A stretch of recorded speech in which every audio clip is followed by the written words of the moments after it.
ఓం నమః శివాయ.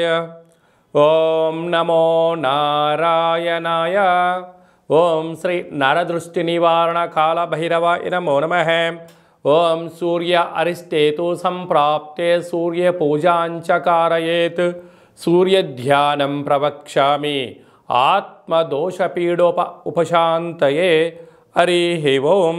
మా ఛానల్కి స్వాగతం. చూస్తున్న వీక్షకులకు ప్రేక్షకులకు ప్రియ కాళభైరవ భగవద్బంధులకి స్వాగతం పలుకుతూ మమ్మల్ని ఎంతగానో ఆదరిస్తూ ఉండబడినటువంటి ప్రియ సోదరీమణులకు సనాతన ధర్మ సంరక్షకులకు వీక్షకుల అందరిపైనను సూర్య భగవానుడి యొక్క ఆశీస్సులు ఉండాలని నిత్యము అందరినీ ఆయురారోగ్యాలుగా కాపాడాలని కోరుకుంటూ 17వ తారీఖు 12వ నెల 2023 నుండి 14 జనవరి 2024 వరకు ఏడాది తర్వాత ధనుసు రాశిలో సంచారం చేయనప్పుడు ఎలాంటి ఫలితాలు ఉంటాయో సవివరంగా సంపూర్ణంగా తెలుసుకుందాం.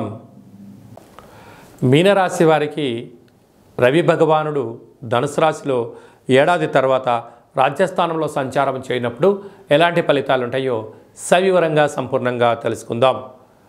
మీనరాశిలో ఏ నక్షత్రాలు వస్తాయనగా పూర్వాభాద్ర నక్షత్రంలోని చివరి పాదమైన 4వ పాదము, ఉత్తరాభాద్ర నక్షత్రంలోని 4 పాదాలు, రేవతి నక్షత్రంలోని 4 పాదంలో కలిపితే మీనరాశి. మీనరాశి యొక్క అధిపతి దేవగురు బృహస్పతి.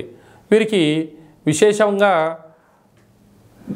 రవి భగవానుడు రాజ్యస్థానంలో సంచారం చేయడం వలన వృత్తులలో, ఉద్యోగాల్లో, వ్యాపారాల్లో అనంతమైనటువంటి నూతన అవకాశాలు ముందుకు రాబోతున్నాయి.